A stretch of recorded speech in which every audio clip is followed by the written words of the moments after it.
All right, good. Well, welcome everybody. Will, that was awesome. As a speaker, when you come from a million different meetings and you go to the next one, it's really wonderful to take a break and to breathe in and out, which was awesome. And to be present with each other, because actually that's what business development is about. It's being present with your prospects and with your clients and slowing down that world just a little bit to be in the moment with the people who are very important to you. Today, we're going to be talking about developing business in a virtual world, what you must know. And as I thought about all of you today and what I wanted to share with you that would be most beneficial for you, I just thought about the 5 questions that people are asking me over and over and over again. And I listed them for you, and then I'm just going to go through them and share with you the answers to these questions about developing business right now. I'm sure you guys have had several different conversations about how much business has changed, but developing business has changed too. But we all have to develop business. We have to keep our world going. We have to keep our companies going. So I'm going to share the top 5 questions with you. The first one is, should I be developing business now? I've had several people say to me, hey, if I'm developing business and I'm contacting prospects and customers, do you think I'll be appearing tone deaf? So we'll talk about that. What do our door openers say to prospects when they enter conversations on the phone? And this is a good time to tell you a little bit about my company and what I do. People know me as the chief door opener because we get our clients in the door with their prospects. My company does executive level appointment setting. So you can imagine how things have changed over the last month with the senior level business developers who work in my company and represent our clients, getting them the meetings that they can't get for themselves.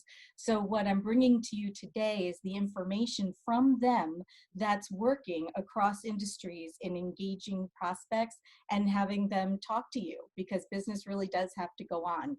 The third one is, how do I meet prospects virtually?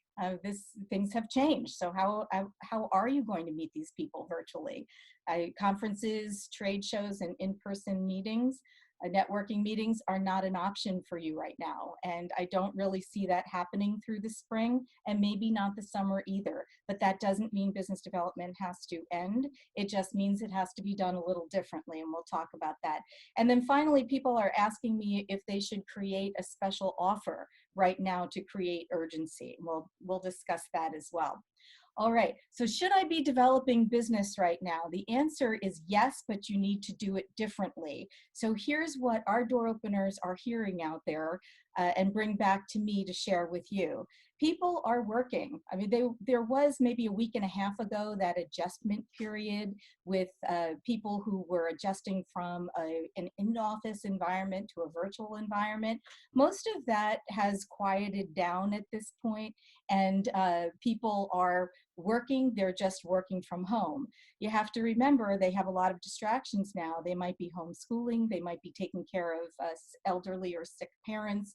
They might be sick themselves. Actually, several people who I spoke with this morning have the virus now. So you don't know what you're going to find when you connect with people.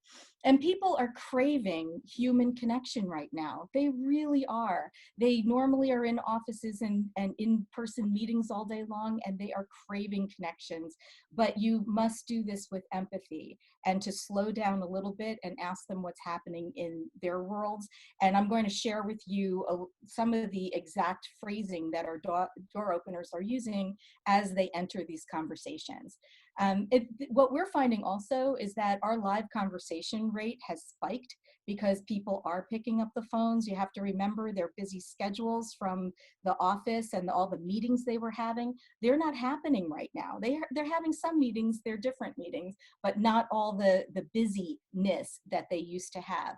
So their schedules are open. In many cases, their phones, the office phones, are rolling over to their cell phones. They're picking them up and they're having conversations. We're finding people are more interested now in talking about longer term initiatives and making changes, because the short term for them is very uncertain, but the longer term is more certain, and now they have time to think about the initiatives that they hadn't thought about before. And by the way, with my virtual background, I'm actually sitting in New Jersey, and it does not look like this, but I wish it did. It's nice to look at it. All right. You must be there for your prospects in good times and in bad. When people are saying to me they're worried they're going to appear tone deaf, it's very important for everybody to be worried if you're not communicating with your prospects in good times and in bad. You don't want to just talk to them when times are really good and you want something from them. In these times, you can provide them value, you can express empathy, you could talk to them about what they need, who they need to be introduced to at this time that would help them so much. Be there for them with value as a resource, as opposed to disappearing from their lives. I can't tell you how many business leaders, decision makers, business leaders, business owners have said these words to me. I will remember who was there with me during this time, and I will remember who wasn't. So take that to heart and communicate with your prospects and your clients. Some people have said they're going to wait for a couple of months for meetings that they had now and reschedule them for May or June. Don't do that. Convert them to virtual meetings. People are becoming comfortable with that. You should become comfortable with that so that you don't have to delay your business development at this time. So then when you contact these people, and in a few minutes we'll talk about who do you contact, what do you say to them to enter the conversation? So I was on the phone with the door openers the other night, and we were talking about the exact phrasing that they're using to enter these conversations. I'm going to give you a couple of different examples. One of them is, I know I'm calling you at a very unsettling time, so please let me know if this is not a good time, and then give them a moment to respond.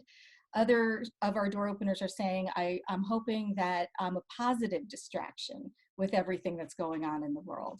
You can say to them, I hope you and yours are healthy and stay that way. How's it going for you? You can ask them, how is your work life different now? Which usually gets people to relax a little bit. You'll hear an exhale, and then they'll laugh and say, you have no idea how many kids I have in the background, and my dog just really wants to sit on my lap. You can also say, some companies are business as usual and others are not. And since I'm not sure which one describes you, it would be really helpful if you just let me know how I should proceed, right? So we're giving them an out, we're giving them empathy right now, and I'm finding people to be very, very responsive. But the thing is that when you talk about your prospects and you talk about decision makers and you talk about leads, the thing that's missing from all of those words is the flesh and blood associated with a person. It's really important to remember that your prospects are people. They go to work for a reason. Right now, they're working from home. Things are very different in their worlds right now. And you have to remember that you're talking to an individual. Slow down your pace. Make sure you enter the conversation with empathy, as I said, and they will be more responsive to you likely than ever before. Remember to expect the unexpected. I mean, when people call, they're probably expecting this person over here. How engaged is she? She is awesome. She's into it. She's got her little sticky notes all over the wall, and that may be what you're expecting when you contact this person, but you may actually get this situation instead with the person who's got kids all over the computer, and when he answers the phone, you're not going to know whether he's engaged or whether he's not. So you're going to need to up your listening skills. What we're doing when we're calling prospects is we're listening to the breathing.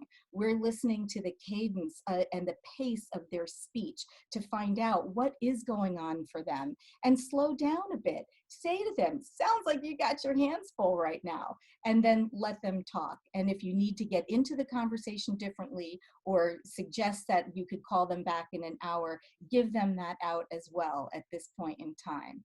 All right. how do you find these prospects virtually? How are you going to locate these people, especially if you used to find your prospects at networking events and conferences and trade shows, and that's what you used as a method to meet prospects. Now you need to meet them differently. You need to meet them virtually. So welcome to my world. I've owned this business for 20 years, and this is what we help our clients do. We help them to figure out who should they be contacting and how should they open up communication with these people, pique their interest so that they can get, in the old days, an in-person meeting, and now it's a conference call meeting or a video conference. How do they do that? So my first suggestion to you is that the world is a really big place, and data can be very exciting. You can have thousands and thousands of prospects. I recommend, from a sales perspective, narrow the playing field and identify those prospects who are going to change your world, your top prospects. And that doesn't necessarily mean that you're going to replicate your recipe. It does, if you want more of the same kinds of clients, then yes, you're going to replicate the recipe. But I've spoken to a lot of people now who want to change the kinds of clients that they've had. It's possible you used to sell to an industry that is not really buying right now. It's not really appropriate, like travel or some of the other industries right now that have really been crushed, and you might want to wait just a little bit on those industries and identify those that are still moving. So sometimes people tell me that they want to pursue larger deal sizes too, higher level decision makers now. So that's fine, but you need to identify who those people are so that you know who to contact and how to get in touch with them. We'll talk about that for a second. And then also the top centers of influence for you. Are they strategic alliances? Are they thought leaders? Who are your centers of influence? And make sure that the people you select, whether they're prospects or centers of influence, have the ability to really change your world, because time is not infinite right now, and you want to really focus. Focus is the name of the game right now. In fact, as I was putting these slides together for you, I actually had a number in there, a top X number of prospects, top X numbers of centers of influence, and I took it out because it really has to do with how much time you're willing to devote to the depth of your relationship. The depth of your relationship is the most important when it comes to this. You don't want to go surfacey and wide, because reach will kill depth. And what you're looking for now are the people who are going to change your world as it relates to sales. And then, of course, you want to develop a plan for how you're going to speak with each of those people. Notice how I put the word speak in green for money, at least in the United States. Sometimes I put it in gold because it depends on whether we have an international audience. But this is what you want to do now. It's more important than ever to have live conversations, and people are more willing now to have live conversations than they ever will before. But you will get further with a live conversation than you will with just a bunch of emails. And one of the things I'll tell you is that email alone doesn't work, phone alone doesn't work. It is phone and email together with a personalized approach, with a personalized message. So we'll dive a little bit deeper into that. So when it comes to choosing who you're going to focus on, and we do this for our clients when we start them with the door opener service, we help them to figure out of this wide world of prospects, where do you focus so that your time is most efficiently spent. And we're recommending including, in addition to size of company, level of decision maker, and all those other good kinds of criteria, include these three too. You want to make sure that you're approaching people who will find you to be an obvious solution. They wouldn't take a step without having you as part of their decision set. You also want to make sure that you're approaching people who will willingly spend what you want to charge for your products and services.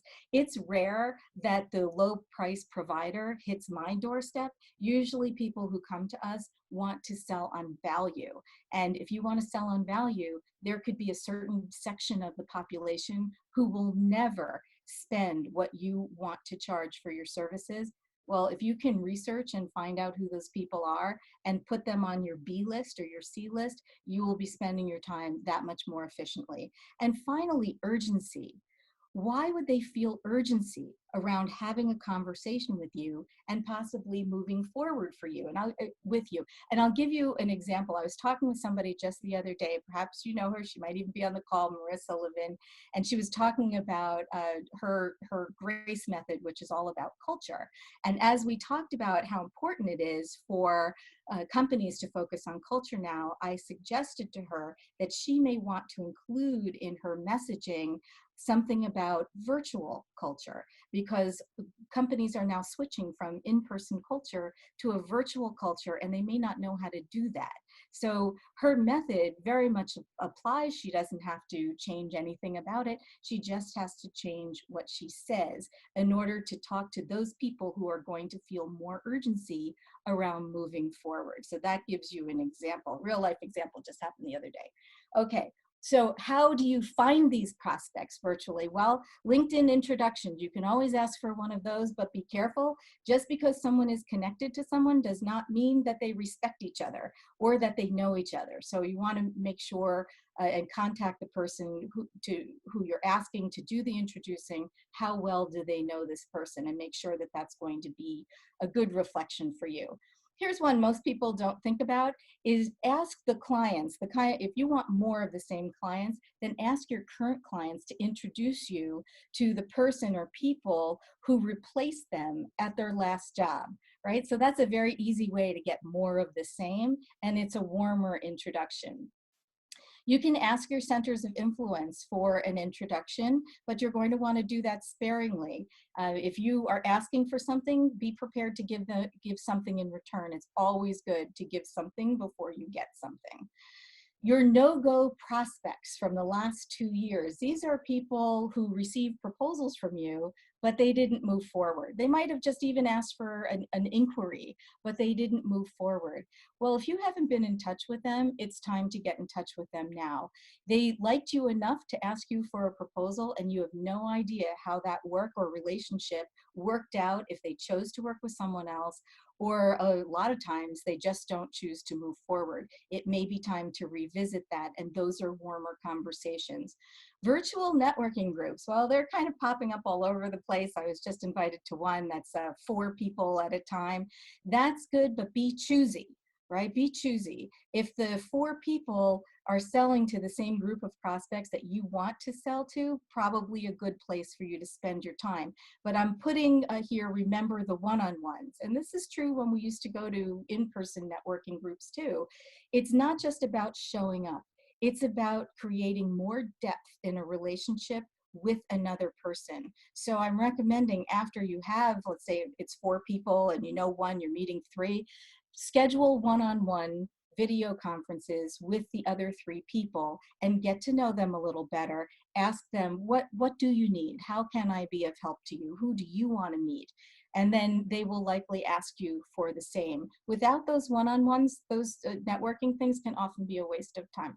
And then, of course, my personal favorite, which is direct outreach, which a lot of times people say, oh, I haven't done that before, or I've done it and it didn't work. I can tell you, because I've been in this business for 20 years, I've had Kopp Consulting doing the door opener service, and I can tell you, if you do it right, it works, and you develop relationships with the exact right hand-selected group of prospects, and then you get to talk turkey with them as opposed to having surfacey conversations. When it's done right, it's probably the most streamlined way to have a business conversation with exactly the right person. But there are certain things you have to do right in order to make it work. So somebody once said to me, well, so who in my organization is going to do that work? Well, that could be a problem. The person who you select, who's going to do the outreach in any of the manners that I just talked about, has to meet 3 criteria, TTD we call it. They have to have the time, they have to have the talent, and they have to have the desire to do this work. I could tell you that if somebody does not have the desire to spend their time reaching out to prospects, it could be torture. Most people would rather put a stick in their eye than do this work, which I appreciate, because that's kept us in business for a really long time. Talent is also important too. You can train people to be better at this, and we provide that service as well. You can train them to be better at this. However, it's better if they have that gene. This is just in their DNA. They don't have a problem calling people they don't know and starting a conversation. In fact, they prefer to spend their time that way than do almost anything else. And then, of course, they need to have the time. So if you're the business leader and this is your responsibility, but you're running the company, then you really don't have the time. And one thing that I tell people is that if you have, let's say, 4 hours on a Friday and you say, okay, this is it, I'm going to put that list together and I'm going to approach these people, that's great. But if you don't have time to call those people back for another 4 weeks, 6 weeks, 8 weeks, maybe never, don't bother spending the initial 4 hours, because the likelihood of you getting anywhere in that 4 hours is very low. This is a slow dance. Business development and relationship building is a slow dance, and it takes more than one call. It takes more than one email. You really need to be thinking about your prospects and be in their world. So that brings us to, what are some of the things that you should say to them? Like, how do you develop what you're going to say after you enter the conversation? Now, I've got lots of free resources out there for you. You can go to the blog if you like, koppconsultingusa.com. It's KOPP consultingusa.com, and go to the blog. There's lots of free resources there. There's also several different free webinars having to do with sales messaging that you can listen to when you have a little bit more time. But one formula I want you to remember is language plus delivery equals outcome. Language plus delivery equals outcome. What you say and how you say it will determine the result. So here are some things for you to think about, especially now, is to understand people's issues in a way that you might not have really dug into it before. Their issues have changed in the last four weeks, and it's really important that you understand how their work life has really changed for them now, and what are the issues that they might be facing now that they're going to want to talk to you about. Say something that's meant just for them. I'll talk more about personalization later, but people know when they receive an email that was meant for 1,000 people. It's good from an awareness standpoint. I'm not saying from a marketing standpoint, don't do it, that's fine. But if you want a relationship with somebody, do your research and say something or write something that was meant just for them. Show them that you are really you're thinking about them. Because when we do that with our door openers, we find that that is when they respond to us and we're able to get those meetings on the calendar. Remember, in this situation, when you're approaching new people, you're not selling your whole product. You're not selling your whole service. You're selling the meeting.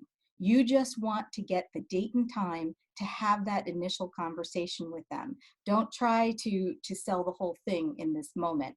Focus on your relationship. People will appreciate that. And remember, you want to give value. Right now, especially, it's more about giving value than anything else. Give people what they need. Okay, so that brings us to the difference between marketing and sales. There are many people who are confusing marketing activities with sales activities. So let's just have a short conversation about that, because they are different. Marketing is meant for the masses. It's wide reach. It's general in its message, and it has to be, because you're sending a wide message out with your website. It could be to anybody who visits you. With your advertising, with your social media, it has to appeal to a wide group of people. It is designed to create awareness and to create some hand raisers. Those hand raisers may or may not be in that small group of people who are going to change your world. I'm not saying don't do business with them. Of course, do business with them. But if you want to get in to see the people who are going to change your world, that's a sales activity. So sales, on the other hand, is meant for individuals. It is specific in its message and its approach. It's human connection, which develops relationships with exactly the right people. Now, sales initiatives, you could start tomorrow, right? The marketing initiatives may require marketing automation, may require some tools and things like that, and you want to ask an expert. to help you so that you're set up properly, so you're not spinning your wheels and wasting your time when it comes to marketing. Now, some people ask me, where does sales automation fit in? That's all the sequencing, and you hit one button and it will create different emails for different people. I put that right in the middle. I put it right in the middle. It does create some more efficiency, for sure, that you don't have to rewrite an email every time. However, just remember the person who's receiving it. Remember that friendly face that we saw early on in the presentation? She's getting that. So you may be sending 100 emails, 50 emails in the course of any one day, but that individual prospect that you really want to impress is only receiving one of yours. So make it count, because you don't get another chance. You can create multiple positive impressions, but if you create a negative impression, you are just sunk, dead in the water. It won't go further. Okay, so avoid really bad sales behavior. Look at the picture on the right and see that guy with a really long nose. That's what it can feel like to a prospect when there's crappy sales tactics going on. One of them is the non-personalized emails. Be very careful about that. You want to make sure that your emails, first of all, are grammatically correct, free from spelling errors.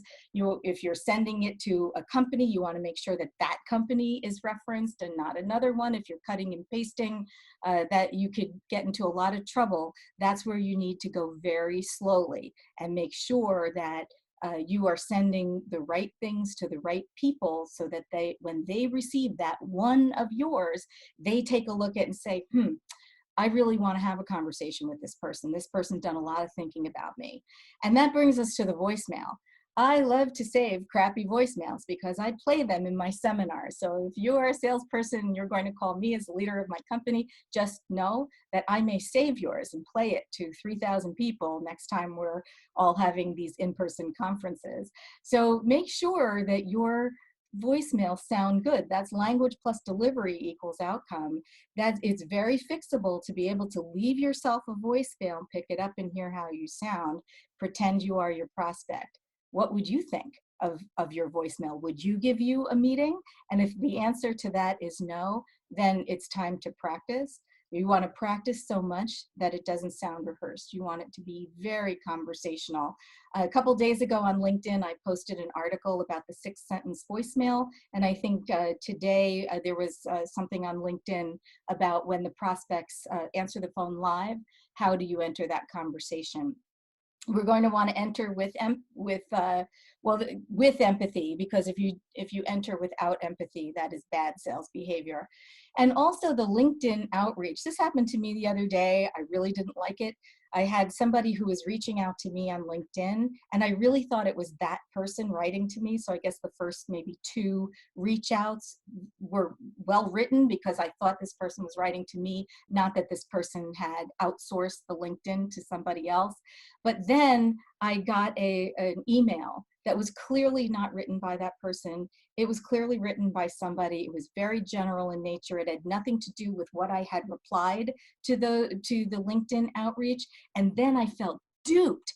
I felt duped. I don't want to talk to this person anymore. This person cannot overcome the bad impression that was just created. So be very careful with your LinkedIn outreach. I'm going to recommend with this group of prospects that's so important to you, really go slowly and say something that's meant for them. And then if you switch to email, say something that's meant for them. Understand that when you do LinkedIn outreach marketing programs, you're going to a wide group of people, and that's fine to create awareness. But if you want to develop a relationship with someone, go narrow and really spend the time to say something that's important to them so they don't feel duped like I felt the other day. And remember, you don't get a second chance. So how do we have these prospect meetings virtually?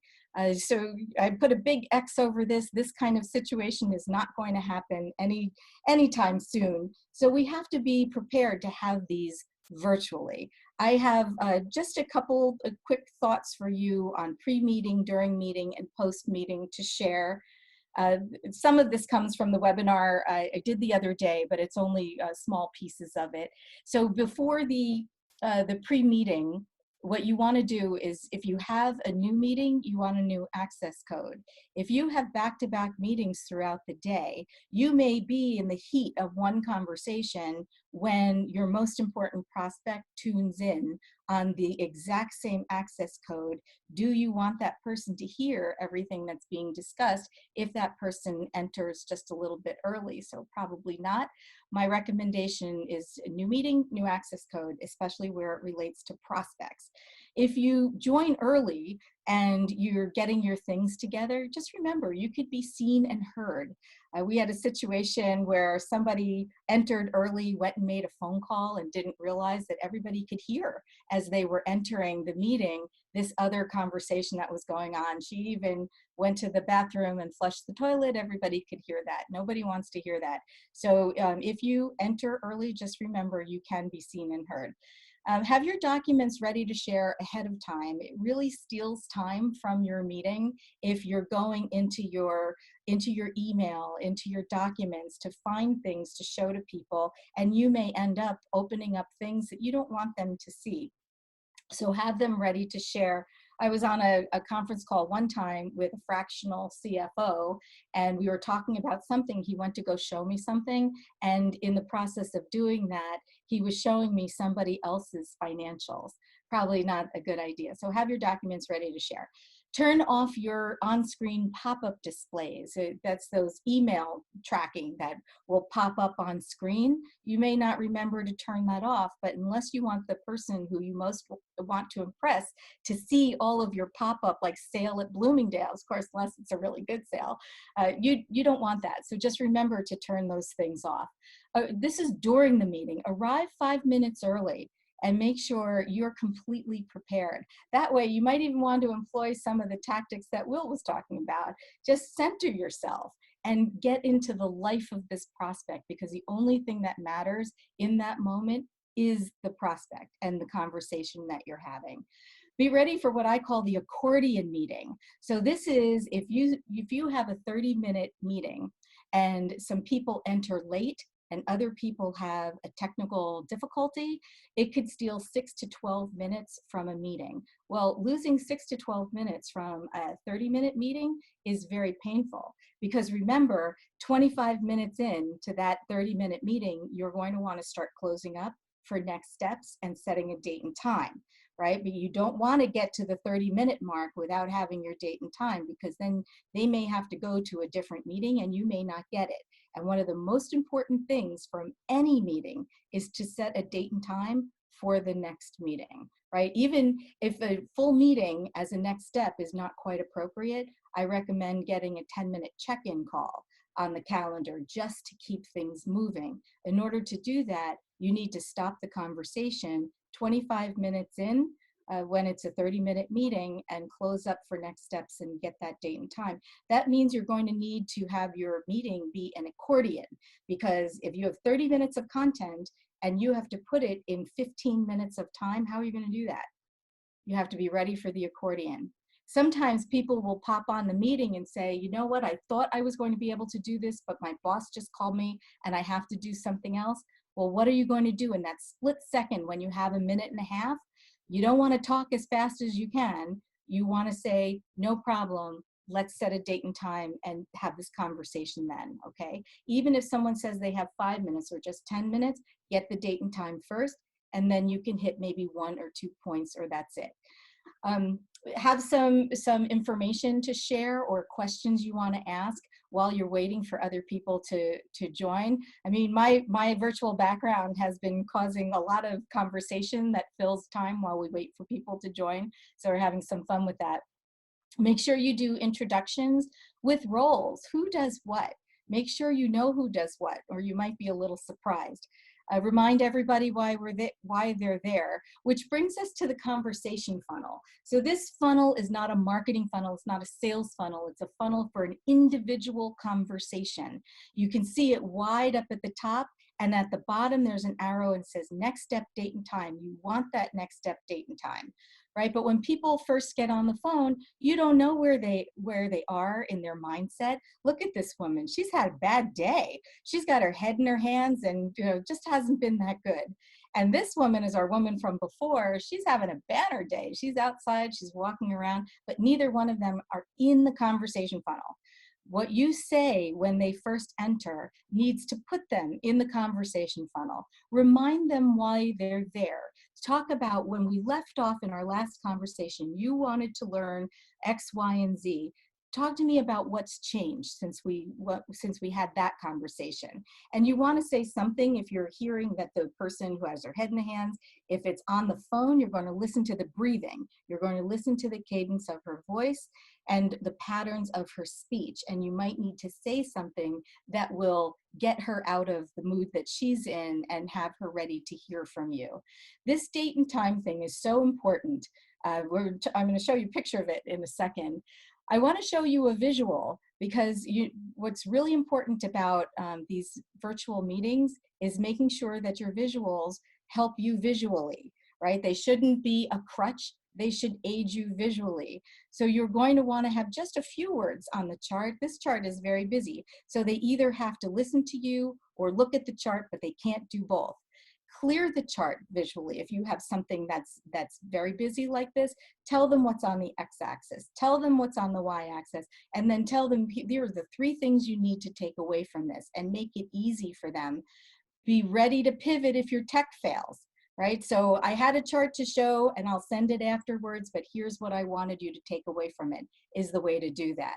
It's very important to keep the conversation going. Don't monopolize the conversation. Make sure you're asking a lot of questions so that you can make sure that they're not checking their email and doing something else.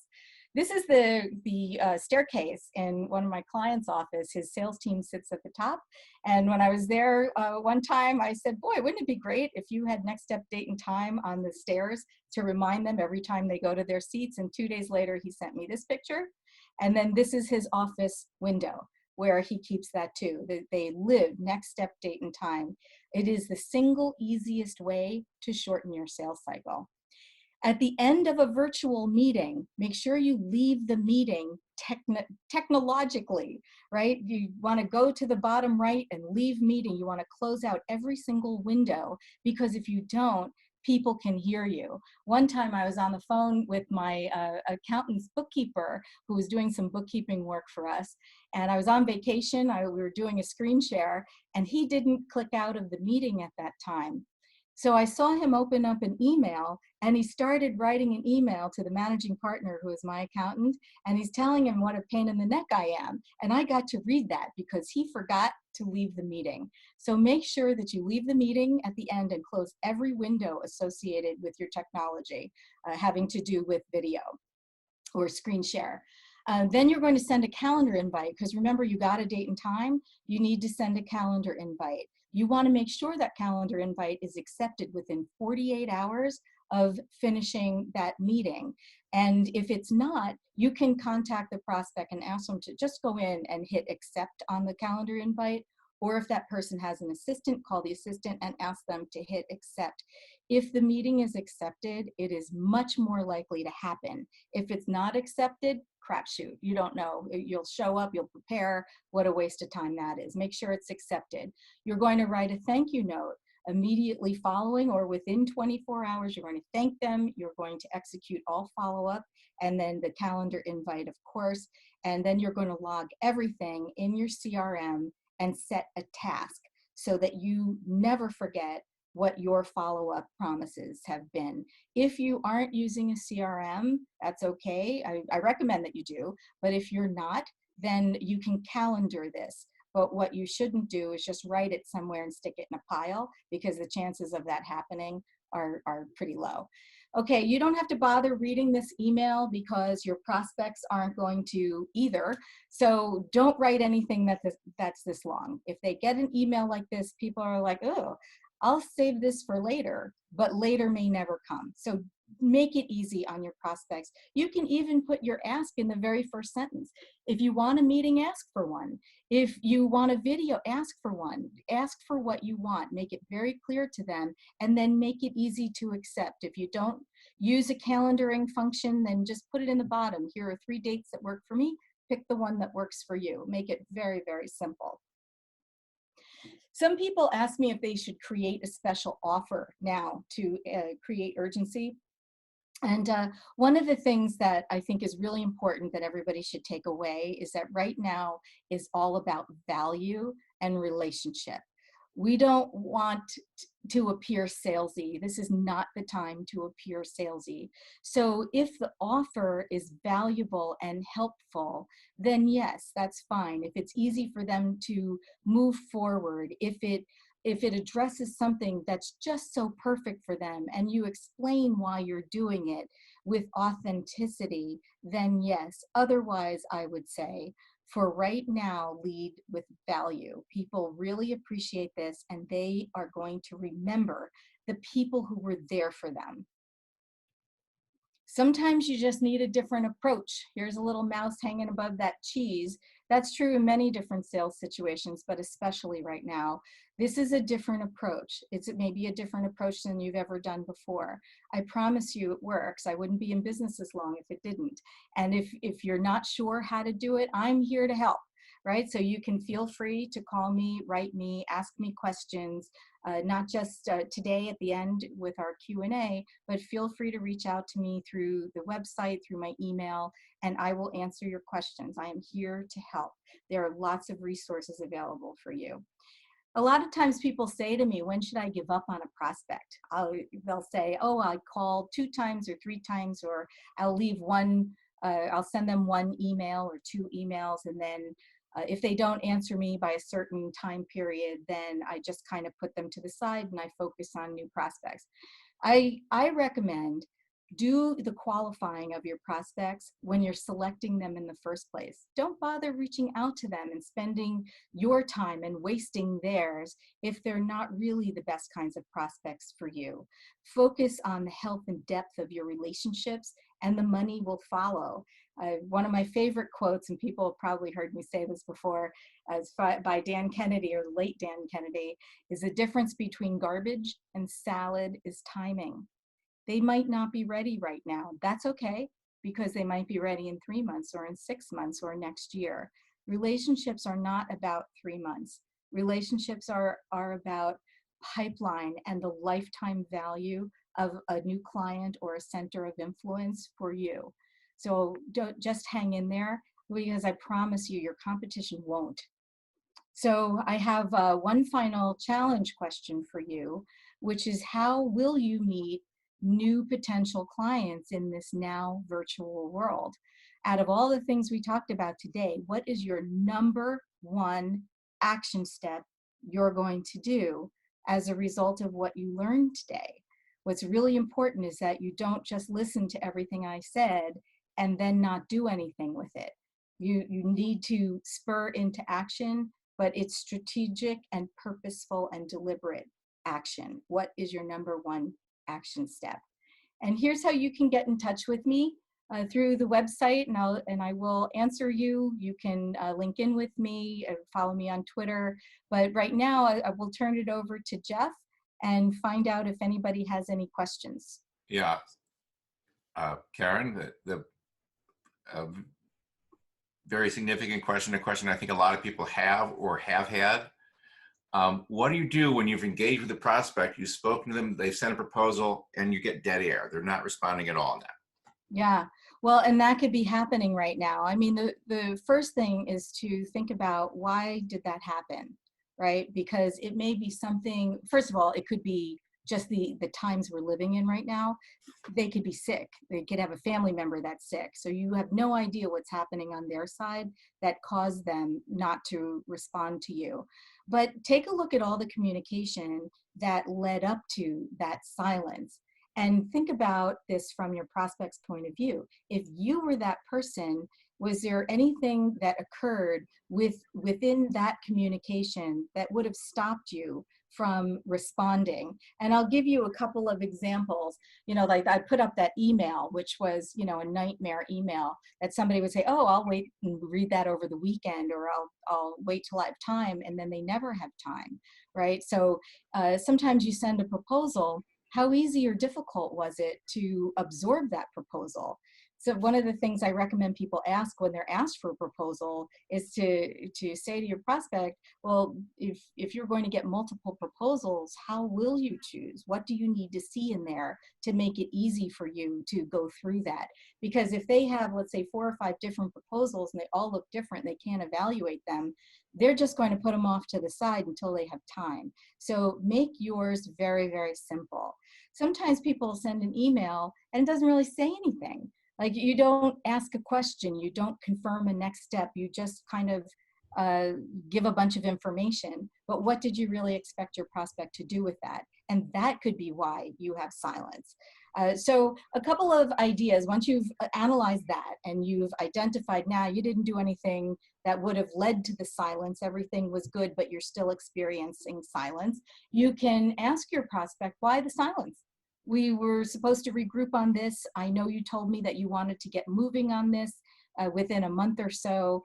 Things may be different for you now because of what's happening.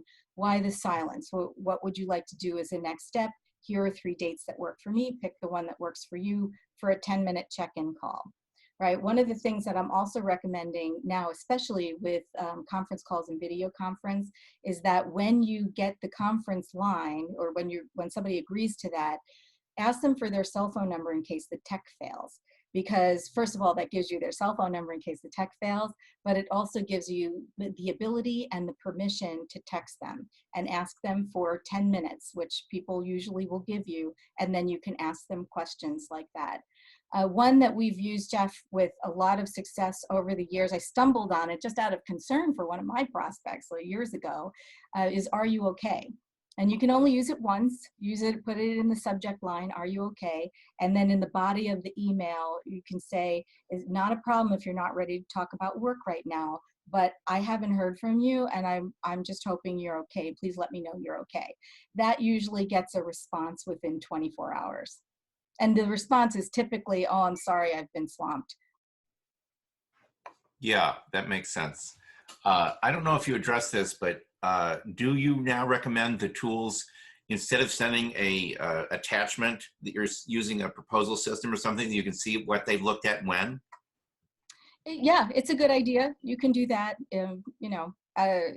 You can, or you don't have to. It's always interesting to know when they're looking at it, because then you might be able to place a call to them, and then they might say, oh gee, I was just looking at that, so funny you called. So if you do have access to that technology, I do think it's a good idea. We still use attachments sometimes. People like it, it's easy, but the links are good as well. And then you've spoken a lot of prevention, which of course is the better way to go.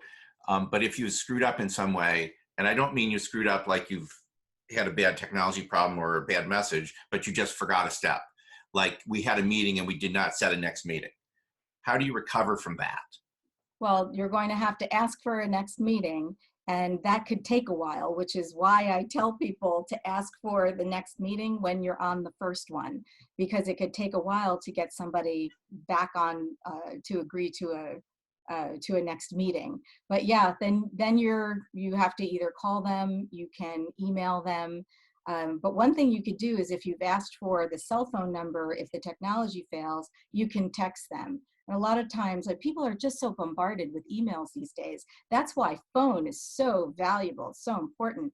But they may see that you're calling, but they may not be able to answer. If you have the cell phone number and they've given you permission to use it, you can just text them and say, how's Thursday at 10? I'll send you a calendar invite. And they can just write back yes. Great.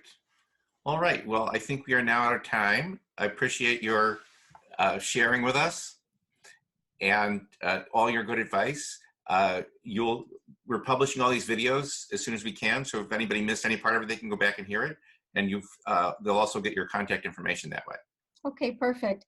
Well, everybody, stay safe and healthy. I'm glad to be here with you today. And if you have any questions, make sure you reach out and we'll all figure this out and get past it for sure. Thanks, Jeff. Very good.